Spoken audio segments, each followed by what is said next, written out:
अनुभूति lecture series में आप सभी लोगों का फिर से स्वागत है। और आज हमारा मार्गदर्शन करने के लिए है डॉक्टर आशुतोष पांडे जी। और मैं सर का परिचय देना चाहूंगा।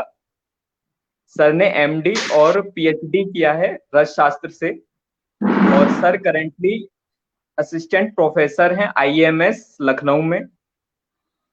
और जैसा कि आज का हम लोगों का टॉपिक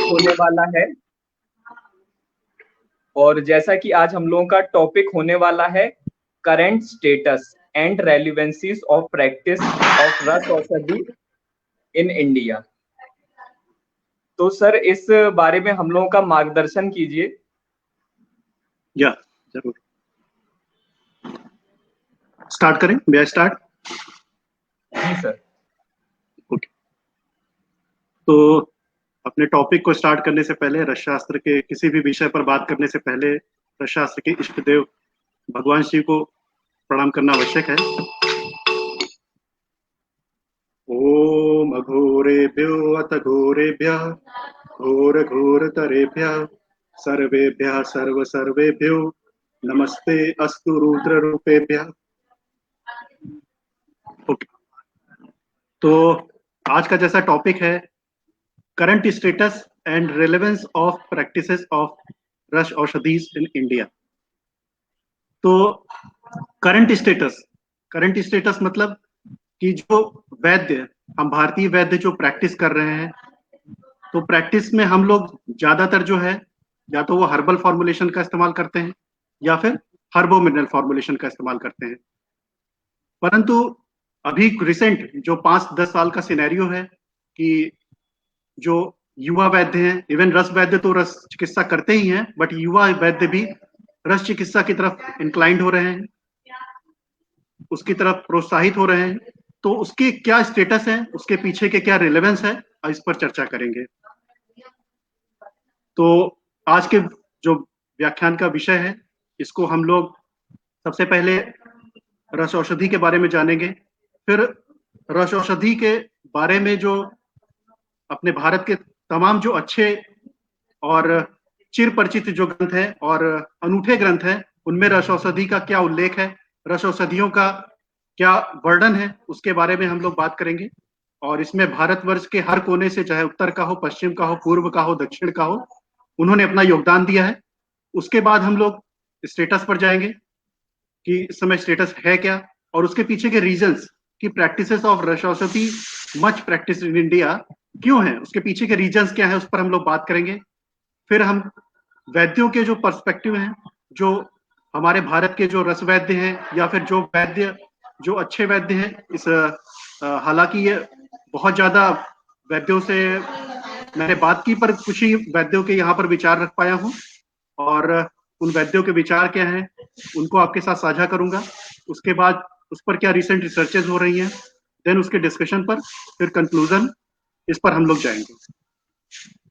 तो सबसे पहले अगर हम बात करते हैं कि फार्मेकोपी ऑफ आयुर्वेद की, तो फार्मेकोपी ऑफ आयुर्वेद जो है वो 3 चीजों से डिराइव्ड है, या तो मिनरल मेटल्स, या फिर हर्ब्स, या फिर एनिमल प्रोडक्ट्स। 3 सोर्स हैं जिससे जो औषधियां बनती हैं, या तो मिनरल मेटल की, हर्ब की और एनिमल प्रोडक्ट्स की। आचार्य चरक इसके बारे में कहते हैं कि अनेनोपदेशेन नाना औषधि भूताम जगत किंचित द्रव्यम उपलभ्यते ताम ताम युक्तिमर्थम च तम तम अभिप्रेत्य। आचार्य चरक कहते हैं there is not a single substance in the universe which doesn't have a potential to be used as a drug provided it is used judiciously by the physician where it is required। अर्थात संसार में कोई भी वस्तु है, कोई भी द्रव्य है, उसको हम अपनी युक्ति के अनुसार प्रयोग में ला सकते हैं और वो ड्रग का काम कर सकती है।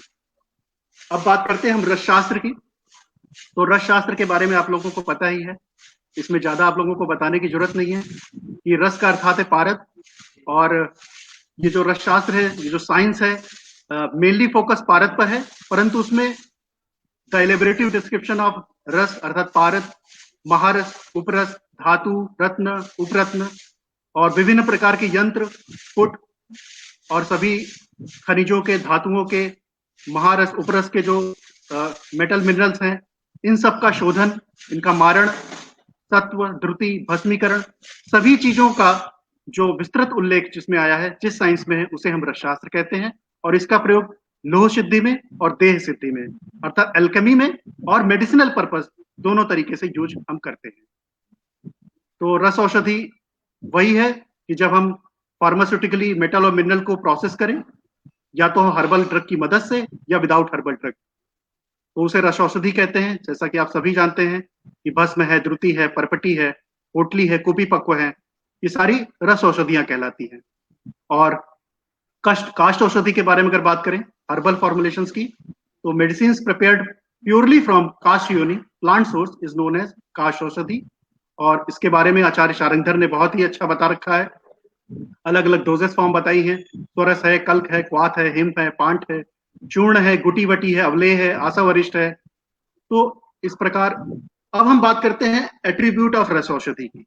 ये रस औषधि के क्या मुख्य लक्षण हैं? तो रस औषधि के बारे में रसेंद्र सार संग्रह में बताया गया है कि अल्प मात्रोपयोगित्वात् अरुचेण प्रसंगता, क्षिप्रम आरोग्यदायित्वात् औषधेभ्यो अधिको रस। अर्थात जो अपने स्मॉलर डोज के कारण नोन है, अगर अल्प मात्रा में भी दिया जाएगा परंतु वो बहुत उपयोगी है।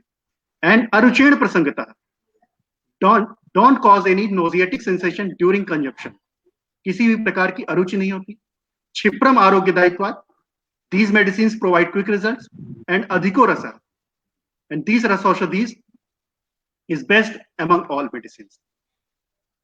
अब हम बात करते हैं कि जो रस द्रव्य हैं या रस औषधियां हैं, उनका ओवरऑल जो है भारत के सभी ग्रंथों में अच्छे से, जो भी चरक संहिता से अगर हम बात करें और अभी रस शास्त्र के ग्रंथों में आए तो रस तरंगड़ी तक, सिद्ध योग संग्रह तक, तो उन सब में हमें रस शास्त्र के ग्रंथों में और जो भी आयुर्वेद के ग्रंथ है उनमें हमें रस द्रव्यों का और रस औषधियों का ज्ञान मिलता है। तो हम बेसिकली संहिता अगर पीरियड से बात करते हैं कि चरक संहिता, और चाहे जो भी आचार्य रहे हो भारतवर्ष के, चाहे आचार्य चरक हो जो कि पाया जाता है कि पंजाब पंचनद के रहने वाले थे। दृढ़बल के बारे में बात करें तो ये पंचनदपुर पंजाब के रहने वाले। सुश्रुत जिनके बारे में आप जानते हैं कि इन्होंने बनारस यूनिवर्सिटी में इन्होंने टीचिंग की और काशी में ही डिसाइपल ऑफ धन्वंतरी दिवोदास काशीराज के नाम से भी, he was the disciple of Dhanvantari, जो कि दिवोदास काशीराज थे, उनके डिसाइपल भी माने जाते हैं आचार्य सुश्रुत। अगर हम बात करते हैं लघु वाग्भट के बारे में, जिन्होंने अष्टांग हृदय लिखी, कश्मीर वैली के रहने वाले, territory of Jammu and Kashmir जो बात करते हैं। आचार्य नागार्जुन के बारे में बात करते हैं, क्योंकि नागार्जुन 4 हुए हैं, परंतु जो डेवलपमेंट ऑफ रस शास्त्र का जो फेज था 8th सेंचुरी से, वो नालंदा विद्यापीठ के आचार्य नागार्जुन के बारे में बात करते हैं। या फिर आचार्य गोरखनाथ हो, या फिर रस वाग्भट हैं जिन्होंने रस रत्न समुच्चय की रचना की, जो कि 13 से 14वीं सेंचुरी के आसपास का था, जिसे गोल्डन पीरियड माना जाता है, औरंगाबाद डिस्ट्रिक्ट महाराष्ट्र। भैषज रत्नावली की बात करें तो उसमें भी बहुत ही अनूठे हर्बो मिनरल प्रिपरेशंस का detailed wise each diseases, every one diseases के लिए बहुत अच्छा उल्लेख है, जो कि मुर्शिदाबाद वेस्ट बंगाल के रहने वाले थे। बाकी सदानंद शर्मा जी की बात करें तो, या फिर यादव जी त्रिकम जी की बात करें जो गुजरात के रहने वाले, तो भारतवर्ष के हर कोने से सबने रस औषधि की महत्ता को समझा है, रस औषधि का उल्लेख अपने ग्रंथों में किया है। जैसे कि आप चरक संहिता की बात करते हैं तो वहां पर भी आप चरक चिकित्सा स्थान में जाएंगे, आप शोथ में, शोथ चिकित्सा में, तो वहां पर भी अयोरज, लोह चूर्ण का, लोह चूर्ण उसे कहा गया है पर वो लोह भस्म है, अयोरज नाम वहां दिया गया है। तो लोह भस्म को वहां पे त्रिफलाक्वाथ के साथ पीने को बोला गया है शोथ चिकित्सा में। हेमाम लोदक की बात करते हैं तो वहां पर भी स्वर्ण भस्म को आंवले के साथ रात भर भिगो के रखना है और सुबह छान के पीने के लिए रक्त पित्त की चिकित्सा में बताया है। पुंसवन कर्म में जाते हैं, अगर जाति सूत्री शारीर अध्याय में जाते हैं तो वहां पर भी लोह, स्वर्ण, रजत, इन सब से बनाई, इन धातुओं से बनाई हुई पुरुषाकृति बनाते हैं पुंसवन कर्म के लिए। मुक्तादि चूर्ण जो कि मोती की भस्म है, इसका प्रयोग श्वास रोगाधिकार में बताया गया है। सुश्रुत संहिता की अगर बात करते हैं हम तो हड़ताल, बनशिला, इन सब का लेप जो है कुष्ठ चिकित्सा में बताया गया है। नवायस लोह का जो है वो प्रमेह में वर्णन किया है, हालांकि चरक ने इसे पांडु में वर्णन किया है। लोहारिष्ट की बात करते हैं तो प्रमेह में आया हुआ है। अष्टांग संग्रह जो कि इन्होंने इंटरनल एडमिनिस्ट्रेशन ऑफ पारस जो है अष्टांग संग्रह में बताया गया है रसायन प्रकरण में। अष्टांग हृदय की बात करते हैं जो कि 6th सेंचुरी में आई बुक, उसमें भी मैंने बताया कि अयस्कृति अयस्कृति का उल्लेख है प्रमेह चिकित्सा में, अष्टांग हृदय की चिकित्सा स्थान में, प्रमेह चिकित्सा में। पर बात करते हैं रस शास्त्र का जो डेवलपमेंट फेज था वो कहां से स्टार्ट हुआ, तो वो स्टार्ट होता है 8th सेंचुरी एडी से, 8वीं शताब्दी के बाद से, जिसमें कि डेवलपमेंट ऑफ रस शास्त्र टुक प्लेस। बहुत ही अच्छे तरीके से यहाँ पर लोहवाद का जो विस्तार है यहाँ पर स्टार्ट हुआ। हालांकि जो 13वीं और 14वीं शताब्दी है, जहां पर रस रत्न समुच्चय की बात करते हैं रस वाग्भट की, तो वहां पर जाकर रस शास्त्र का देहवाद में अर्थात चिकित्सकीय दृष्टि से भी बहुत ज्यादा उपयोग होने लगा और वो बहुत ही प्रोमिनेंट हो गई। एक तरीके से गोल्डन फेज जो कहा जाता है वो रस शास्त्र का माना जाता है 13वीं और 14वीं शताब्दी में। और 8वीं शताब्दी के बाद फिर 10वीं शताब्दी में रसायणव ग्रंथ आया, जिसमें कि धातुवाद और देहवाद जो कि भैरवानंद योगी द्वारा रचित है। फिर उसके 12वीं सेंचुरी में रसेन चूड़ामणि जो कि आचार्य सोमदेव द्वारा रचित है, इसमें भी रस द्रव्यों का विस्तृत विवेचन है। फिर उसके बाद रस प्रकाश सुधाकर की बात करते हैं, जो कि वो भी 12th सेंचुरी का ग्रंथ है, यशोधर भट्ट द्वारा। इसमें भी उन्होंने रस द्रव्यों का बहुत ही विशद प्रकार से विवेचन किया है। फिर गोरक्ष संहिता की बात करें तो इसमें खेचरी गुटिका का वर्णन, बुभुक्षीकरण पारद और स्वर्ण निर्माण गुटिका का बहुत ही अच्छी प्रकार से वर्णन है। परंतु जो एक गोल्डन पीरियड माना जाता है 13वीं और 14वीं शताब्दी का रस शास्त्र का, वो रस वाग्भट के समय स्टार्ट हुआ। क्योंकि अगर किसी भी शास्त्र को देखें, रस शास्त्र के किसी भी ग्रंथ को देखें जो क्रमबद्ध तरीके से वर्णन है, जो भी सारा रस शास्त्र का स्कैटर्ड नॉलेज था, अगर उसको वेल कंपाइल्ड किया गया है तो वो हमें रसरत्न समुच्चय में मिलता है। उसमें वंडरफुली फार्मास्यूटिकल और थेरेपेटिकल एस्पेक्ट्स हैं, रस द्रव्यों की, रस औषधि योग हैं। फिर उसके बाद अगर बात करते हैं धीरे धीरे आयुर्वेद प्रकाश की, फिर उसके बाद 16वीं शताब्दी में शारंगधर संहिता के आने के बाद से, तो 13वीं 14वीं इवन 15वीं शताब्दी तक भी रस शास्त्र जो था अपने चरम सीमा पर था, देहवाद और धातुवाद दोनों पर। परंतु जब शारंगधर संहिता के आने के बाद धीरे धीरे हर्बल ड्रग की तरफ डिटोरिएशन, थोड़ा सा हर्बल ड्रग की तरफ जो ओरिएंटेशन है, जो वैद्यों का जो ओरिएंटेशन है वो धीरे धीरे हर्बल ड्रग की तरफ होता गया और रस चिकित्सा भी करी जाती रही, परंतु हर्बल ड्रग की चिकित्सा ज्यादा होती रही। फिर भेषज रत्नावली की अगर बात करते हैं 18 से 19वीं शताब्दी की, तो उसमें भी हर्बो मिनरल प्रिपरेशन जैसे मैंने बताया कि डिटेल वाइज ईच डिसीजेस के लिए है। रस तरंगिणी जो कि बिल्कुल रिलेवेंट और बिल्कुल अभी रिसेंट का ग्रंथ माना जाता है, जिसमें कि सारे जो प्रोसीजर उन्होंने किए हैं बिल्कुल साइंटिफिक है, रियलिस्टिक है और फिजिबल है जो प्रेजेंट सिनेरियो को लेकर। फिर सिद्ध योग संग्रह जो कि यादव जी त्रिकम जी आचार्य हैं। हालांकि यादव जी त्रिकम जी आचार्य ने जितने भी पुराने ग्रंथ थे, जो भी रसायणव रहे हो या जितने भी पुराने ग्रंथ रस शास्त्र के, उनको उन्होंने फिर से कंपाइल कराया, फिर से प्रकाशित कराया और रस शास्त्र के क्षेत्र में अनूठा योगदान दिया। और एकेडमिशियंस और फिजिशियंस के लिए सिद्ध योग संग्रह और रसामृतम जो बुक उन्होंने लिखी 20वीं शताब्दी में, वो बहुत ही उपयोगी है। प्रैक्टिकल थेरेपेटिक यूज जो है डिफरेंट रस द्रव्यों का, उनकी प्रोसेसिंग टेक्निक का, वो सिद्ध योग संग्रह में बहुत अच्छे से वर्णित है।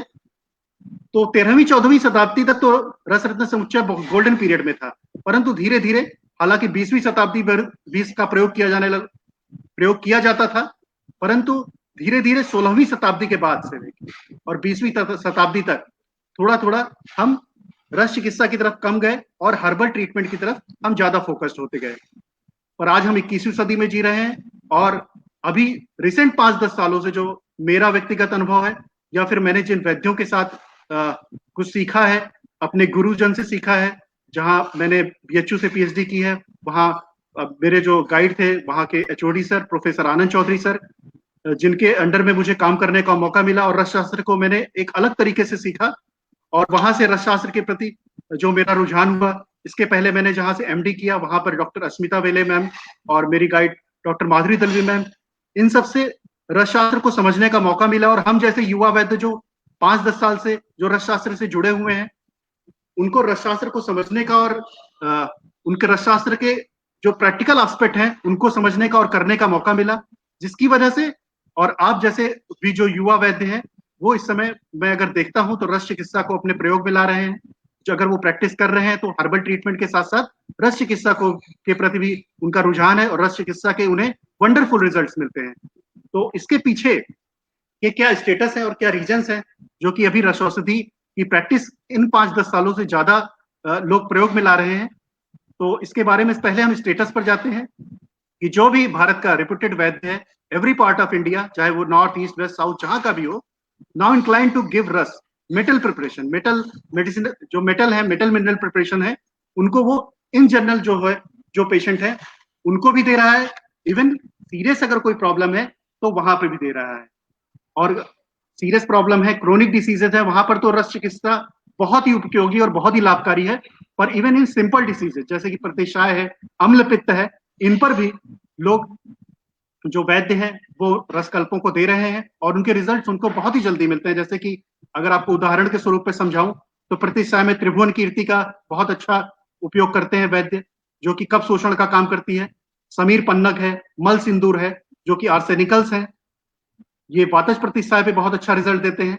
अम्ल पित्त की बात करें तो वहां पर शाम पित्त शमन के लिए शंख भस्म है, कपर्दिक भस्म है, प्रवाल पंचामृत है, जो कि मरीन मिनरल्स जिनको कहा जाता है, इनका प्रयोग बहुत अच्छा किया जाता है। पित्त की विदग्धता को अगर कम करने के लिए कामदुधा का, स्वर्णमाक्षिक भस्म का प्रयोग कर रहे हैं। गंभीर व्याधियों में अगर जाएं तो गंभीर व्याधियों में रस चिकित्सा का बहुत ही अच्छा उल्लेख है। अगर डायबिटीज की बात करते हैं, मधुमेह की, तो वहां पर धातु शैथिल्यता की जो स्थिति आती है, वहां पर वंग भस्म का, नाग भस्म का, यशद भस्म का, रौप्य का, स्वर्णमाक्षिक का और शिलाजतु का बहुत अच्छा उपयोग है। और इसका उपयोग रस चिकित्सक और सभी जो वैद्य, जो केवल रस चिकित्सा ही नहीं, जो हर्बल ट्रीटमेंट और हर्बोमिनल ट्रीटमेंट दोनों करते हैं, वो भी रस चिकित्सा को अच्छे से प्रयोग में ला रहे हैं और उनको उसके वंडरफुल रिजल्ट देखने को मिल रहे हैं। इवन जो औषधि कल्प है, जो हर्बोमिनल फॉर्मुलेशन है, चंद्रप्रभा वटी, आरोग्यवर्धिनी वटी, वसंत कुसुमाकर, लोहासव, इनका भी प्रमेय में बहुत अच्छे से वर्णन है। बहुत अच्छा इनका रिजल्ट देखने को मिल रहा है। अर्थात जो आचार्यों ने जो ऑब्जर्वेशनल साइंस है उनकी, जो प्रैक्टिकल साइंस है, जो भी कल्प लिखे गए हैं उनका आज की दृष्टि में भी उनका अगर प्रयोग करते हैं तो उसके वंडरफुल रिजल्ट देखने को मिलते हैं वैद्यों को। स्वास्थ्य की बात करें, जो कि अगर मौसम भी बदलता है तो ज्यादातर जो तमक श्वास है, इसके लक्षण देखने को मिलते हैं। समीर पन्नग रस है, श्वास कुठार रस है, सूज शेखर है, इन सारी चीजों का, इन सारे कल्पों का प्रयोग श्वास पर करते हैं लोग। इवन जो अभी वायरल, जो कि हेपेटाइटिस बी, एड्स, ये सारी जो गंभीर से गंभीर बीमारियां हैं, जैसे कि एड्स है, तो वहां पर आप लोग जो रस वैद्य हैं या फिर वैद्य हैं जिनसे मैंने अगर सीखा है, कुछ समझा है, तो वो लोग सुवर्ण कल्पों का प्रयोग करते हैं, त्रैलोक्य चिंतामणि रस का प्रयोग करते हैं, वसंत कुसुमाकर रस का प्रयोग करते हैं, वंग भस्म का प्रयोग करते हैं, हेपेटाइटिस में आरोग्यवर्धिनी वटी का प्रयोग करते हैं।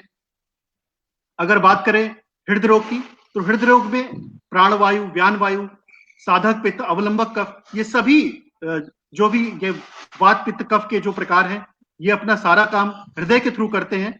और हृदय जो है वो रक्त का वितरण करने के लिए मुख्य और प्रधान अवयव है शरीर में। अगर हृदय के कर्म में विकृत आती है तो उसके लिए भी रसकल्पों का बहुत अच्छा उपयोग है, जैसे कि नागार्जुनाभ्र रस है, सुवर्ण कल्प है, बृहत वात चिंतामणि रस है, इनका वातज हृदय रोग में बहुत अच्छा उपयोग है। अगर पित्तज हृदय रोग की बात करें तो वहां पर स्वर्णमाक्षिक है, प्रवाल पिष्टी है, मौक्तिक भस्म है।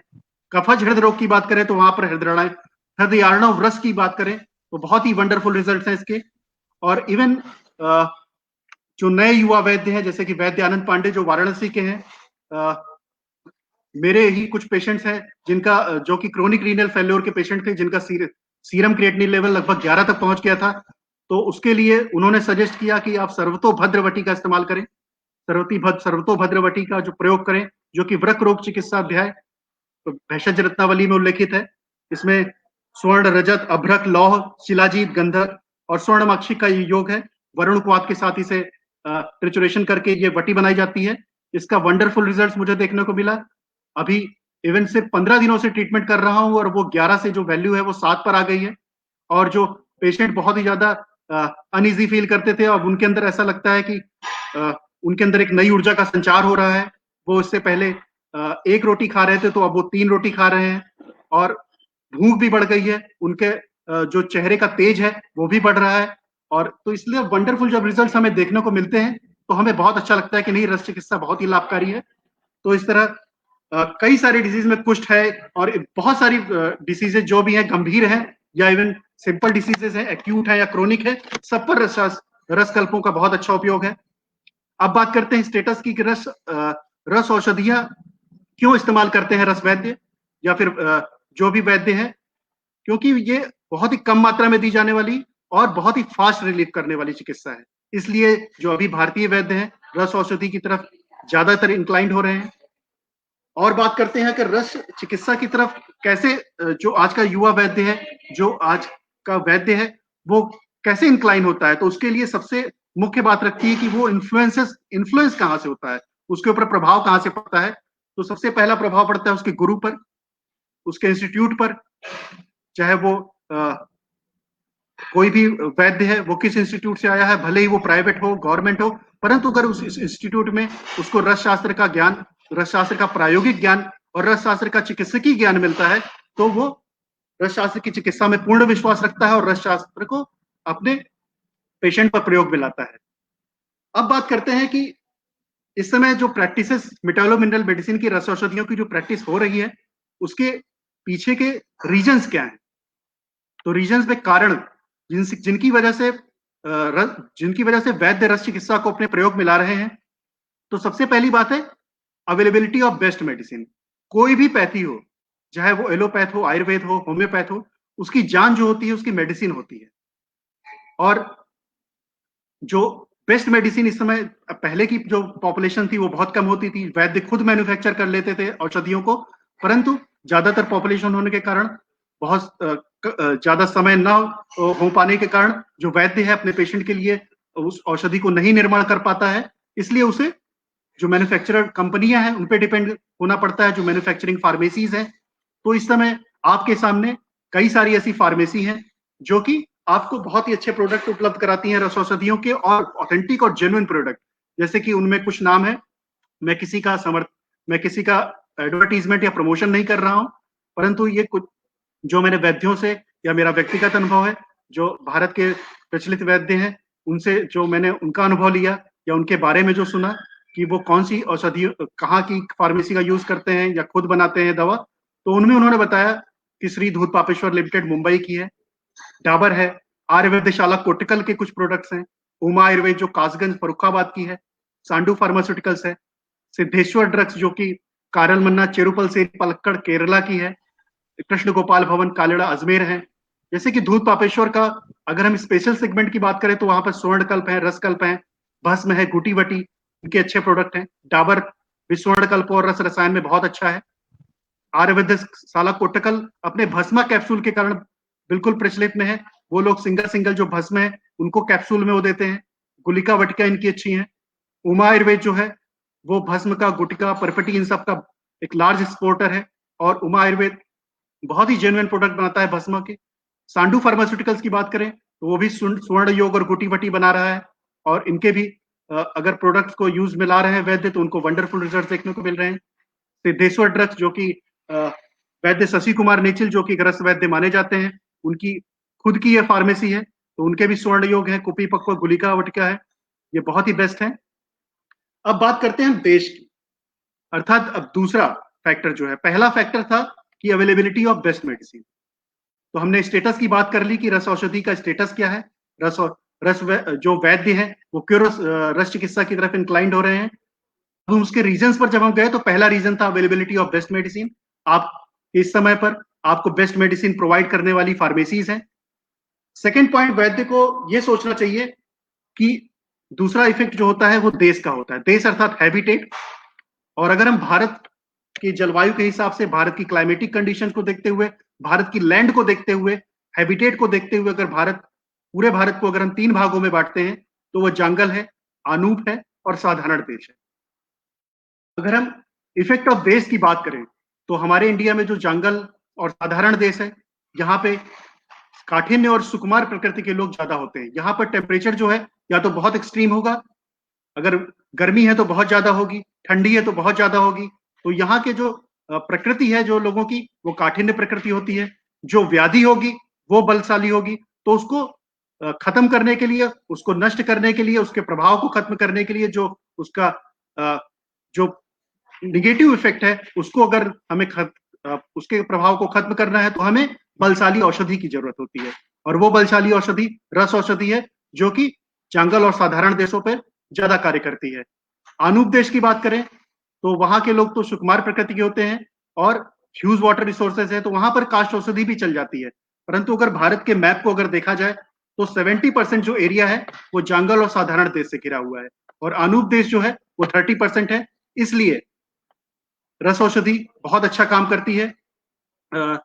और अगर बात करें तो पहले के समय में जंगल अनूप जो साधारण थे, जहां कर कई कई सारे ऐसे अनूप देश हैं जो कि अब साधारण और जंगल की तरफ कन्वर्ट हो रहे हैं। पॉपुलेशन बढ़ रही है, लोग बिल्डिंग्स बना रहे हैं, इंडस्ट्रीज डेवलपमेंट हो रही हैं, तो इस तरह हर जगह का टेम्परेचर है, सीजन है, क्लाइमेटिक कंडीशन है, वेरिएट्स हो रही हैं, और हर जगह हम देख रहे हैं कि जो भी मानसून है, जिस मौसम का जो भी समय आने वाला है वो नहीं आता है, और हर सीजन में एक स्विंग हो रहा है।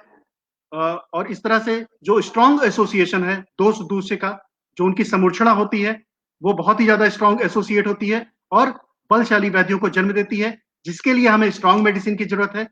जो स्ट्रॉन्ग मेडिसिन रस औषधि है, और रस औषधियों से ही हम इन बलकारी व्याधियों के प्रभाव को हम समाप्त कर सकते हैं।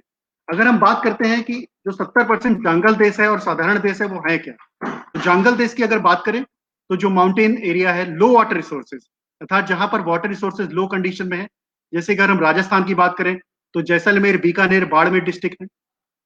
पूरे यूपी को अगर देखा जाए तो पूरा यूपी नहीं आता जंगल देश में, पर इसका जो बुंदेलखंड रीजन है, इटावा है, जालौन है, औरैया है, आगरा, फिरोजाबाद, ये सारे जो यूपी के रीजन है ये जंगल देश में आते हैं। Eastern part of Jammu Kashmir जो कि लेह एंड लद्दाख है, कच्छ और भुज रीजन जो है गुजरात का, ये जंगल देश में आता है। भिंड, मुरैना, रीवा, सतना, सिंगरौली, ये जो मध्य प्रदेश के इलाके हैं ये जंगल देश में आते हैं। बीजापुर, रायचूर, बेल्लारी, गुलबर्ग कर्नाटक के, ये जंगल देश में आ रहे हैं। नालगोंडा, महबूब नगर, हैदराबाद, नागर कुर्नूल, तेलंगाना के, ये जंगल देश में आते हैं। गुंटूर, प्रकलम, ये आंध्र प्रदेश के जो देश हैं, ये आंध्र प्रदेश के जो ये डिस्ट्रिक्ट हैं ये आते हैं जंगल देश में। हरियाणा स्टेट की बात करें तो वहां पर जो डिस्ट्रिक्ट्स हैं, हिसार है, भिवाड़ी है, रोहतक है, झज्जर है, ये जंगल देश में आते हैं। और साधारण देश जो कि सबसे ज्यादा जो व्याप्त है वो साधारण देश है। सारी उत्तर प्रदेश की सारी डिस्ट्रिक्ट, इससे बुंदेलखंड रीजन को अगर छोड़ा जाए तो पूरा यूपी साधारण देश में आता है। एक प्लेन लैंड है, मॉडरेट रिसोर्सेज है, हर चीज एक मध्यम मात्रा में उपलब्ध है। पंजाब जो है, approximate all districts of Punjab comes under moderate, comes under sadharan desh. Delhi region जो है, approximate all districts of Bihar, West Bengal. Madhya Pradesh के सारे डिस्ट्रिक्ट को ले लिया जाए, भिंड, मुरैना, सतना, सिंगरौली को छोड़कर, तो ये साधारण देश में आता है।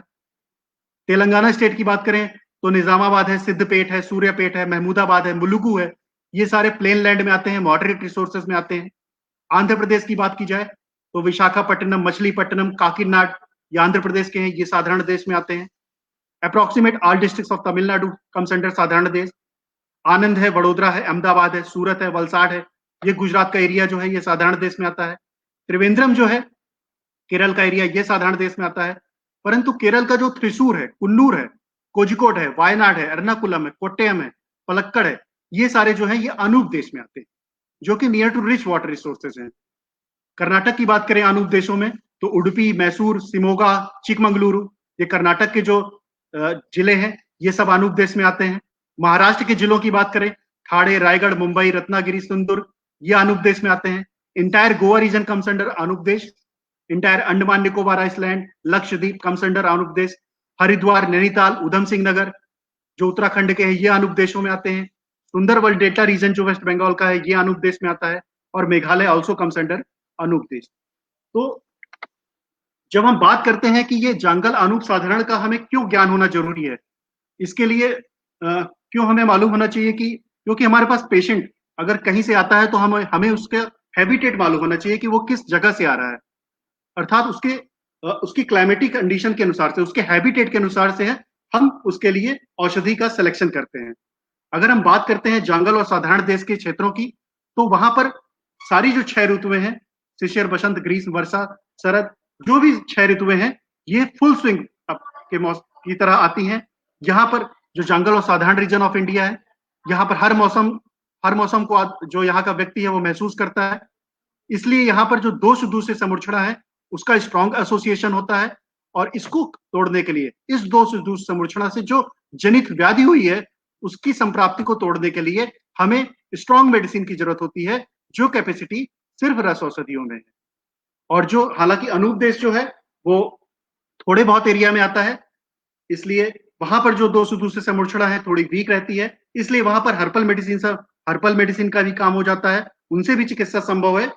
ये भी वीर्यवान होती है, मैं इनको ये नहीं कह रहा कि ये वीर्यवान नहीं है, परंतु रस औषधि से थोड़ा सा अल्प वीर्यवान होती है। और जैसे कि मैंने बताया था कि साधारण देश और जंगल देश के जो पीपल होते हैं, जो लोग हैं, इनकी काठिन्य और सुकुमार प्रकृति दोनों होती है, इसलिए यहाँ पर हमको पावरफुल रस औषधि की जरूरत है। फिर उसके बाद अगर बात करें तीसरे पॉइंट की, तो आपका पहला पॉइंट जो था अवेलेबिलिटी ऑफ जो जेन्युइन मेडिसिन, उस पर हमने विचार किया, उस पर विमर्श किया। इसके बाद हमने देश के बारे में, ये देश का क्या प्रभाव पड़ता है, देश के प्रभाव के कारण क्यों रस औषधियां वैद्य प्रैक्टिस में ला रहे हैं, उसकी बात हम लोगों ने की। अब तीसरी बात करते हैं हम एक्सपोजर कि आपको कितना एक्सपोजर मिलता है। आप अपने जब आपकी शैक्षणिक अवधि होती है, जब आप अपनी स्टडी करते हैं, उस समय आप भले ही आप रसशास्त्र के विद्यार्थी ना हो, परंतु आप कितना रसशास्त्र के प्रति समर्पित हो पाते हैं, रसशास्त्र को समझ पाते हैं और रस औषधियों की महत्ता को समझ पाते हैं, इसके पीछे आपका एक्सपोजर मायने रखता है। अब वो एक्सपोजर आपको इंस्टीट्यूट से मिल सकता है, आपके कॉलेज से, आपके डिपार्टमेंट से मिल सकता है। आप जो भारत के कई रस वैद्य हैं या जो वैद्य रस औषधियों की चिकित्सा करते हैं और उन्हें रस औषधियों की चिकित्सा से जो उन्हें बेहतर परिणाम मिलते हैं, जो वो रस औषधियां बनाते हैं, किस प्रकार से रस औषधियों को बनाते हैं, किस प्रकार से सारी क्वालिटी को मेंटेन करते हुए रस औषधियों का निर्माण करते हैं, अगर वो ऐसी कोई वर्कशॉप लगाते हैं, ऐसा कोई सेमिनार करते हैं, तो उसमें हम लोगों को जाना चाहिए, हम युवा वैद्यों को। और कंटिन्यूअस स्टडी, जो हमें classical literature as well as contemporary literature, जो भी रिसर्च पेपर या जो भी पब्लिकेशंस हो रहे हैं हमारी रस औषधियों से रिलेटेड, उनको लगातार पढ़ते रहना चाहिए। तो अगर इस तरह का एक्सपोजर आपके इंस्टीट्यूट से, आपके कॉलेज से, आपके डिपार्टमेंट से, आप कई ऐसे वैद्यों के संपर्क में रहते हैं जो कि रस औषधि की चिकित्सा करते हैं, अपनी चिकित्सा प्रणाली में रस औषधियों का समावेश करते हैं और रस औषधियों की महत्ता को समझते हैं। तो अगर उनका एक्सपोजर आपको मिलता है तो आप रस शास्त्र और रस औषधि की प्रैक्टिस को समझ पाते हैं। और इस प्रकार का एक्सपोजर जो है, जैसे कि इस समय अगर मैं बात करूं तो पद्मश्री वैद्य बालेंदु प्रकाश जी हैं, जो कि देहरादून के रहने वाले हैं। अभी उन्होंने अपनी रामपुर, जो कि उत्तर प्रदेश में ही आता है, वहां पर उन्होंने अपनी रसशाला फार्मेसी, खुद सारी दवाओं का निर्माण करते हैं। और उस औषधि निर्माण को ऐसा नहीं है कि वो गुप्त विद्या समझ कर रखते हैं, उसको उसके प्रचार प्रसार के लिए, रस शास्त्र के प्रचार प्रसार के लिए, रस औषधि के प्रचार प्रसार के लिए वो नियमित रूप से अपनी वर्कशॉप, उसकी जो उसको राष्ट्रीय रस कार्यशाला के नाम से वो आयोजित करते रहते हैं। और वहां पर हम जैसे युवा वैद्य वहां पर जाते हैं और जा सकते हैं। जैसे कि मैं खुद स्वयं 2017 में वहां पर 5 दिन रहकर आया।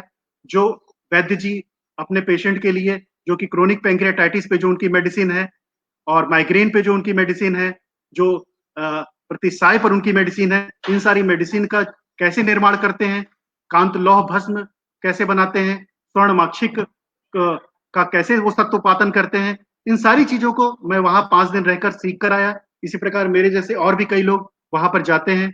और जैसे कि हिंगलोथ पारद का निष्कासन है, ताम्रोथ पारद जो है उसका, ताम्रोथ पारद को कैसे आप निर्माण करेंगे, नलका युक्त डमरू यंत्र जो है उसमें आप कैसे जारण करेंगे। तो ये सारी चीजों को मैं वैद्य बालेंदु प्रकाश जी के यहाँ सीखा और मेरे जैसे कई वैद्य वहां पर गए हैं और इस रस शास्त्र की विधा से लाभान्वित हुए।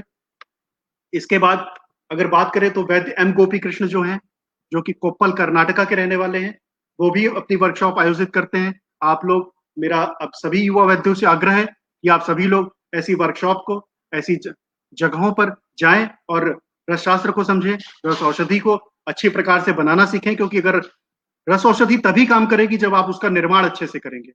और अगर जो औषधियां बहुत ही क्रिटिकल और बहुत ही लेंदी प्रोसेस नहीं है, तो मेरा वैद्यों से यह भी आग्रह है कि अपने पेशेंट के लिए, अगर उनकी नई प्रैक्टिस है तो अपने पेशेंट के लिए, जब उनके पास बहुत ज्यादा पेशेंट नहीं है, तो वो खुद औषधि निर्माण करें और उसको अगर देंगे तो उनको खुद पता चलेगा कि उसका क्या ट्रिमेंडस रिजल्ट उन्हें मिलता है। इसके बाद अगर मैं बात कर रहा था वैद्य एम गोपी कृष्ण की, तो एम गोपी कृष्ण सर कोप्पल में अपनी वर्कशॉप आयोजित करते हैं, सेमिनार अपनी आयोजित करते हैं, कार्यशाला, तो वहां पर आप लोगों को जाना चाहिए। वैद्य शशि कुमार नेचिल, जो कि रस वैद्य के नाम से पलक्कड़ केरला में मशहूर हैं ही, इवन पूरे भारतवर्ष में मशहूर हैं। शशि कुमार नेचिल जी के यहाँ भी मुझे जाने का सौभाग्य प्राप्त हुआ। मैं वहां पर भी 2019 में गया।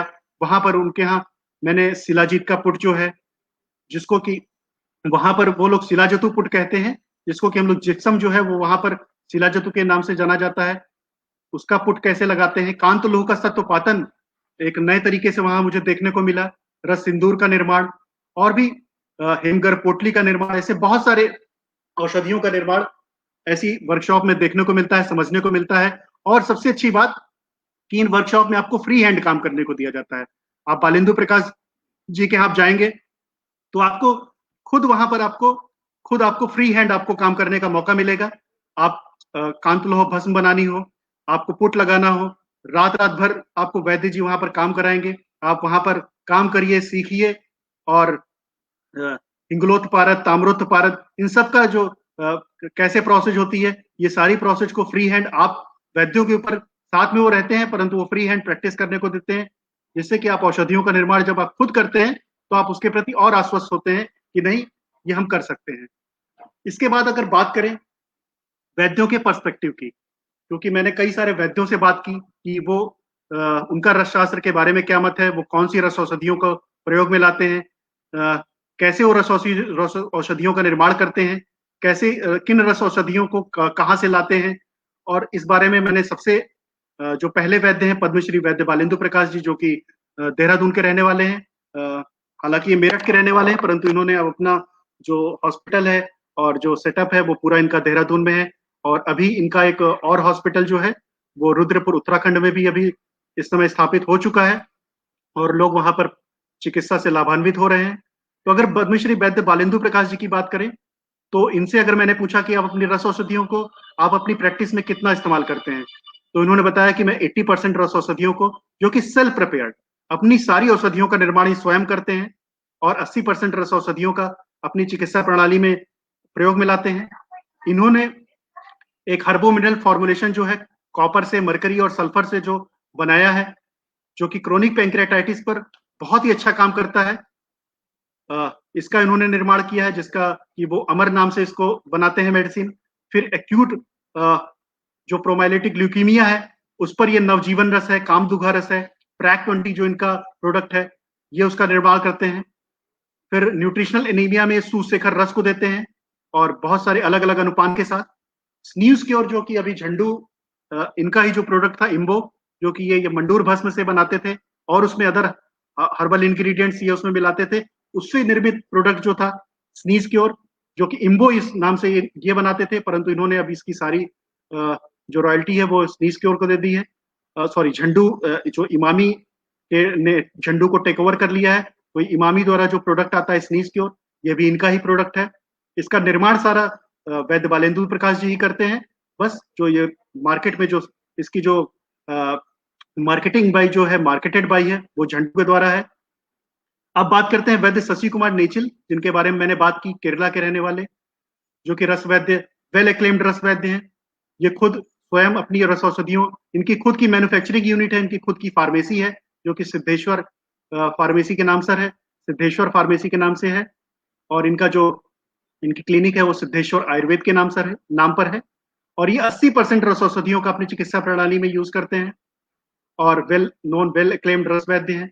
वैद्य देवेंद्र त्रिगुणा की बात की जाए, जो कि बहुत ही नामचीन वैद्य हैं, दिल्ली में निजामुद्दीन और साउथ दिल्ली में प्रैक्टिस करते हैं।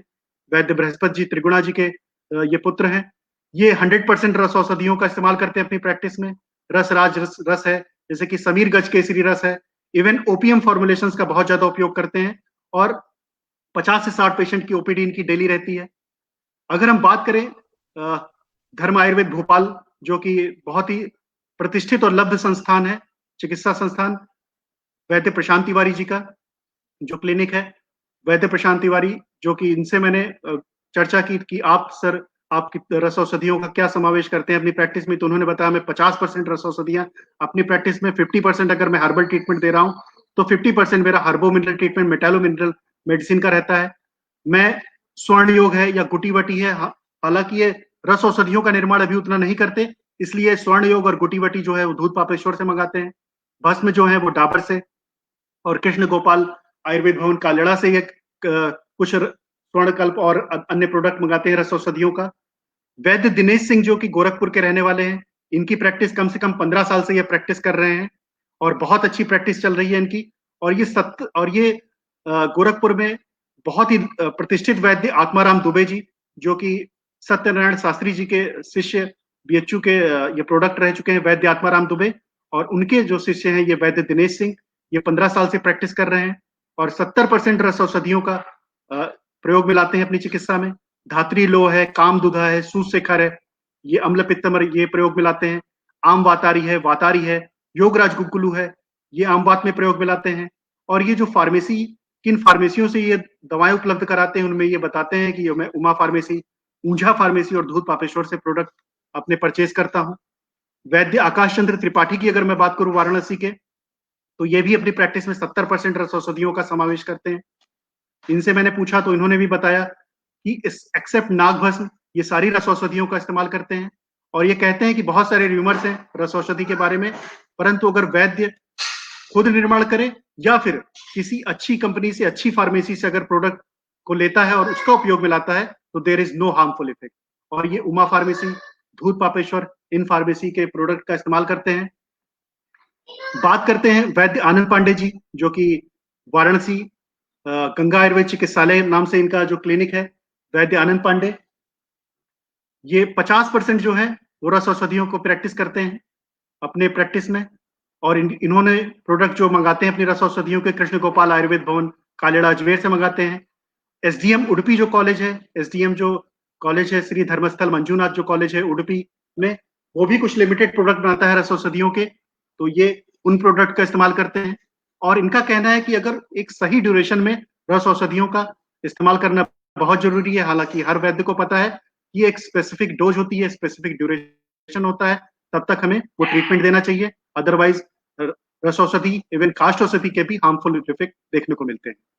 वैद्य नीरज शर्मा की अगर बात करें, ऋषिकेश के रहने वाले, तो 60% रस औषधियों का इस्तेमाल करते हैं अपनी प्रैक्टिस में। ये दूध पापेश्वर मुंबई के प्रोडक्ट हैं। हंस फार्मेसी प्रेमनगर आश्रम हरिद्वार के प्रोडक्ट को यूज करते हैं। महायोगराज गुग्गुल और स्वर्ण योग को अगर ये प्रैक्टिस में लाते हैं तो दूध पापेश्वर से मंगाते हैं। एकांग वीर रस, वात विध्वंसक रस को अगर प्रयोग में लाते हैं तो ये हंस फार्मेसी से मंगाते हैं। तो ये सारी बातें मैंने आपसे बात की कि क्या स्टेटस है और उसके पीछे के क्या रीजंस हैं। तो रीजंस में मैंने बात किया कि पहला रीजन है कि अवेलेबिलिटी ऑफ बेस्ट मेडिसिन, हमारे पास बेस्ट मेडिसिन अवेलेबिलिटी कराने वाली ऑथेंटिक और जेन्युइन प्रोडक्ट बनाने वाली मैन्युफैक्चरिंग फार्मेसी है। उसके बाद हमें इफेक्ट ऑफ देश पता होना चाहिए, और देश के इफेक्ट के अनुसार अगर हम बात करते हैं, उसको समझते हैं, तो हम समझते हैं कि रस शास्त्र अर्थात रस औषधियों का प्रयोग अगर हम करेंगे तो ही हम इन बलकारी जो व्याधियां हैं, इनकी जो संप्राप्ति है, दोष दूसरे से मूर्छना है, उसको हम भंग कर पाएंगे। और तीसरी बात करते हैं एक्सपोजर की। तो एक्सपोजर के बारे में हमने आपसे चर्चा की कि एक्सपोजर जो मिलता है रस औषधि का, वो आपको जरूर होना चाहिए। और इन ऐसी वर्कशॉप को, ऐसी कार्यशालाओं को आपको निरंतर आपको जाते रहना चाहिए, सीखते रहना चाहिए। फिर हमने वैद्य जो लीडिंग वैद्य हैं जो भारतवर्ष के, उनसे मैंने जो बात की, उनके साथ जो मेरा अनुभव जो साझा किया, वो आपके सम्मुख मैंने रखा। इसके बाद आपको मैंने बताया कि जो रिसेंट रिसर्चेस हैं मर्करी की या मर्क्यूरियल प्रिपरेशन की या जो भी मेटल मिनरल मेडिसिन की हैं, उनको आपको रिसेंट रिसर्चेस देखनी चाहिए, उनको पढ़ते रहना चाहिए। अब बात करते हैं हम ओवरऑल डिस्कशन की। तो भारतवर्ष में आपके समक्ष बहुत सारी फेमस एंशिएंट टेक्स्ट हैं, अवेलेबल हैं आपकी प्रैक्टिसिंग करने के लिए रस औषधि की। जो क्लाइमेटिक कंडीशंस है इंडिया की, वो सुटेबल है रस औषधि की प्रैक्टिस के लिए। और इवन 5 से 10 सालों से जो मैं वैद्यों का रुझान देख रहा हूँ, जो युवा वैद्यों का रुझान देख रहा हूँ रस औषधि के लिए, उससे देखकर मैं भी उत्साहित होता हूँ और मैं भी रस औषधि को अपनी प्रैक्टिस में लाता हूँ। और भी कई वैद्य हैं जो रस चिकित्सा के प्रति कम से कम जो करंट स्टेटस जो है 5 से 10 सालों में रस औषधियों के प्रयोग में ला रहे हैं और उसके वंडरफुल रिजल्ट देख रहे हैं। और बात करते हैं लास्ट में, अब हम आते हैं कंक्लूजन पे कि जो सभी जो वैद्य हैं, जैसे कि मैंने बात की शशि कुमार नेचिल जी की, बालेंदु प्रकाश जी की, गोपी कृष्ण जी की, या फिर और भी कई वैद्य हैं जो कि रस औषधियों के निर्माण में एक्सपर्ट हैं, स्किलफुल हैं, और अगर खुद उस औषधि का निर्माण कर रहे हैं तो उस औषधि का जो महत्व है, उस औषधि का जो परिणाम है, उन्हें अच्छा देखने को मिलता है। और अगर आपके पास समय नहीं है तो आप बेस्ट प्रोडक्शन यूनिट्स हैं आपके सामने, जो कि बहुत ही अच्छे नंबर्स में है आपके इस भारतवर्ष में, जिससे आप उनसे प्रोडक्ट लेकर आप अपनी प्रैक्टिस में रस औषधियों को उनसे जेन्युइन प्रोडक्ट लीजिए और उनका इस्तेमाल करिए और रस औषधि को बढ़ाइए, रस शास्त्र को आगे बढ़ाइए। तो इन सारी बातों को, इन स्टेटस, ये सारा जो रस शास्त्र की प्रैक्टिस का स्टेटस, जो रस औषधि का जो स्टेटस रहा, कि क्यों भारतीय वैद्य इंक्लाइंड हो रहे हैं रस वैद्य के प्रति इन 5-10 सालों में, तो उसके बारे में मैंने आपसे चर्चा की। इसलिए रस औषधि जो इस समय ज्यादातर प्रैक्टिस में लाई जा रही है भारतीय वैद्यों द्वारा, इस पर मैंने आपसे आज विचार विमर्श किया, इस पर मैंने आपसे कुछ बात की, और अगर मुझसे कोई त्रुटि हो गई हो कुछ तो उसके लिए मुझे क्षमा करें। धन्यवाद। सर बहुत बहुत धन्यवाद, आपने इतनी इजी और विस्तृत वे में जो रस शास्त्र कहाँ से स्टार्ट हुआ और क्या क्या उसके रेफरेंस हैं वो पूरा डिटेल में हम लोगों को बताया। और जो भी वैद्य हैं जो इस समय करंटली प्रैक्टिस में जाने वाले हैं वो कैसे मार्गदर्शन ले सकते हैं उसके बारे में आपने बताया, तो उसके लिए हम बहुत बहुत धन्यवाद करते हैं आपका। आपने अपना बहुमूल्य टाइम हम लोगों के लिए और दिया। मैं भी विशेष रूप से धन्यवाद देता हूँ इस अनुभूति ट्रस्ट का, जिन्होंने मुझे प्लेटफॉर्म प्रोवाइड कराया, जिसकी वजह से मैं आपके समक्ष अपने रस शास्त्र की, अपने शास्त्र की और अपने रस औषधियों के बारे में आपके समक्ष बातें रख पाया। उसके लिए बहुत बहुत धन्यवाद अनुभूति ट्रस्ट को, बहुत बहुत धन्यवाद। बहुत बहुत धन्यवाद सर। कुछ प्रश्न आए हैं उनको हम ले लेते हैं।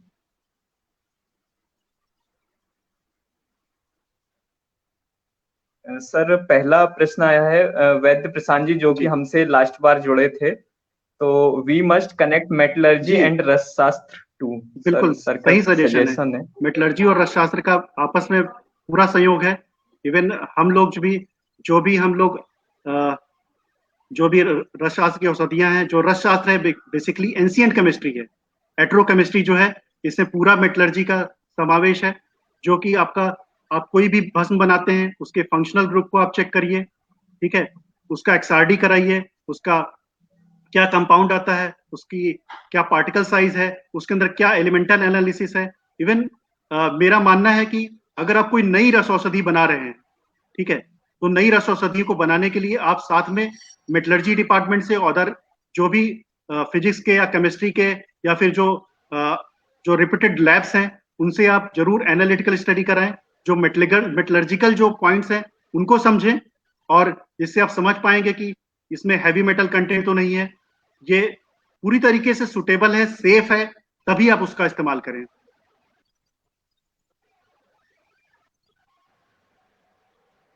बिल्कुल, बहुत बहुत धन्यवाद सर। उर्वशी जी, आपका कोई प्रश्न है तो आप सर से पूछ सकती हैं। सर मेरा प्रश्न है कि नवीन वैद्य जो हैं, सर मैंने देखा है कि रस औषधियों का प्रयोग में लाते हुए थोड़ा हिचकिचाहट होती है, क्योंकि बहुत बार देखा गया है, मैं अपने पर्सनल एक्सपीरियंस से भी बता रही हूँ, मैंने भी देखा है कि रस औषधियों को जब प्रयोग में लाते हैं तो बीपी या बहुत सारी चीजों को प्रॉब्लम आते हुए देखा गया है। इवन ये भी देखा है कि जिन्होंने प्रयोग में लाया उन्होंने ये भी बोल दिया था कि आज के बाद हम रस औषधि का प्रयोग अब नहीं करेंगे। तो उसके लिए क्या नवीन वैद्यों को आप क्या कहना चाहते हैं? नवीन वैद्यों के लिए ही मैंने ये प्रेजेंटेशन रखा, और इसमें मैंने बताया कि कोई भी पेशेंट आता है, पहले तो आप उसकी पूरी हिस्ट्री लीजिए, उसकी हिस्ट्री लीजिए, डिसीज हिस्ट्री लीजिए, ड्रग हिस्ट्री लीजिए, उसकी ओवरऑल हिस्ट्री लीजिए, ठीक है, फिर उसके बाद उसका ड्रग का सिलेक्शन करिए। और अगर आपने या किसी और ने भी अगर जो भी रस औषधि ली थी, रस औषधि अगर जेन्युइन नहीं होगी तो वह निश्चित ही रूप से अपने विषाक्त परिणाम दिखाएगी ही दिखाएगी। अगर वो अच्छी प्रकार से औषधि नहीं बनी होगी तो उसके जरूर ही उसके आपको हैजार्डस इफेक्ट देखने को मिल सकते हैं। इसलिए मैंने बोला कि अच्छी फार्मेसी से प्रोडक्ट लीजिए, और अगर हो सकता है तो आप खुद प्रोडक्ट बनाइए, देखिएगा कि आपको ऐसा कुछ भी इफेक्ट देखने को नहीं मिलेगा। और अगर बात करूं कि अगर जैसे कि किडनी के पेशेंट आते हैं आपके पास, लीवर के पेशेंट आते हैं, तब वहां पर आप पारद के योगों का इस्तेमाल ना करिए, तब वहां पर आप स्वर्ण के, रजत के, लोह के, शिलाजितु के, इनके कल्पों का इस्तेमाल कर सकते हैं, परंतु आप पारदीय योगों का वहां पर ना करें, जो कि लीवर और किडनी जहां पर क्रोनिक कंडीशन में, फेल्योर कंडीशन में अगर है, ऐसी कंडीशन में।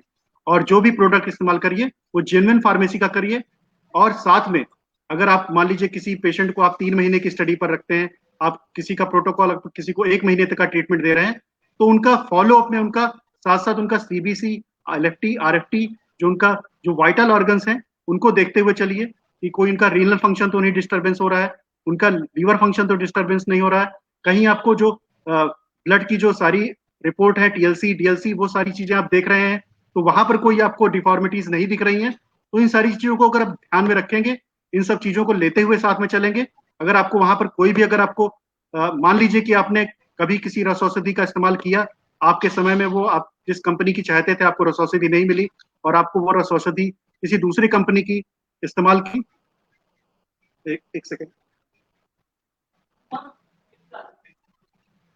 चार्जर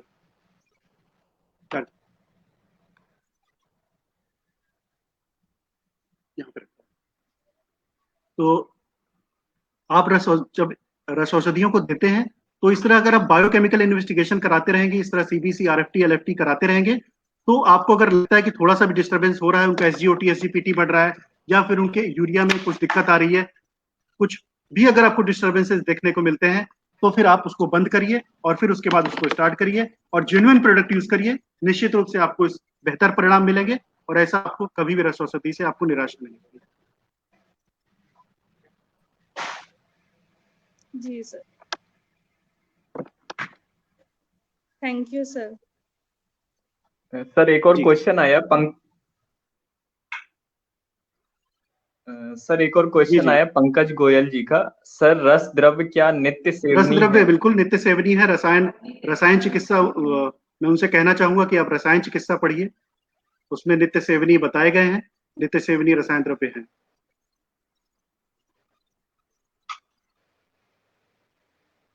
धन्यवाद सर। और सर एक रविंद्र प्रताप सिंह जी का एक क्वेश्चन आया है, उमा कासगंज की औषधि कैसी है, क्या आपने इस्तेमाल कराया है? वैसे वाराणसी में लोकल औषधियां निर्मित करने वाले संभवतः इसी की औषधियां मंगाकर अपना लेबल लगाकर बेचते हैं और ज्यादा लोग कुछ विशेष रूप में लिखते हैं। देखिए, उमा कासगंज की औषधियां अच्छी हैं, परंतु अगर उस अपनी भी कोई प्रोडक्ट बनाते हैं, कोई लोकल फार्मेसीज हैं अपने प्रोडक्ट बना रहे हैं, और कुछ प्रोडक्ट, मान लीजिए कि उन्होंने 50 किलो का लाट निकाला और उन्होंने 10 किलो सिर्फ उमा कासगंज से मंगाया और 40 किलो अपना उसी में मिक्स करके और वो इसी तरह से बेचते हैं, तो ऐसे लोगों से आप बच कर रहे हैं, ऐसी दवाएं ना यूज में लाएं। आप खुद अगर स्वयं आप किसी पेशेंट को देते हैं तो खुद उमा कासगंज से मंगाइए, या किसी अन्य जो भी एक्सपोर्ट करते हैं वहां से खुद मंगाइए और उसको आप खुद उसका फॉर्मुलेशन बनाइए और उसको आप प्रोवाइड करिए। परंतु ये नहीं कि आप थर्ड पार्टी मत बनिए, ये वो उससे मंगाया फिर आप उससे ले रहे हैं। अगर आपको भरोसा है तभी उससे लीजिए, अगर नहीं तो आपको निश्चित रूप से गलत परिणाम देखने को मिल सकते हैं। जी सर, बहुत बहुत धन्यवाद। वैद्य आनंद पांडे जी का एक मैसेज आया, डॉक्टर आशुतोष पांडे जी का बहुत बहुत धन्यवाद।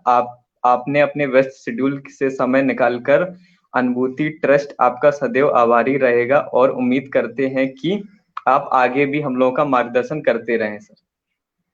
जी धन्यवाद वैद्य आनंद पांडे जी को बहुत बहुत, पूरे अनुभूति ट्रस्ट को, आपको, सूर्य भाई और डॉक्टर अंशुमन कुमार को, उर्वशी जी को, शब्दाकाश जी को, सभी को मेरा बहुत बहुत धन्यवाद।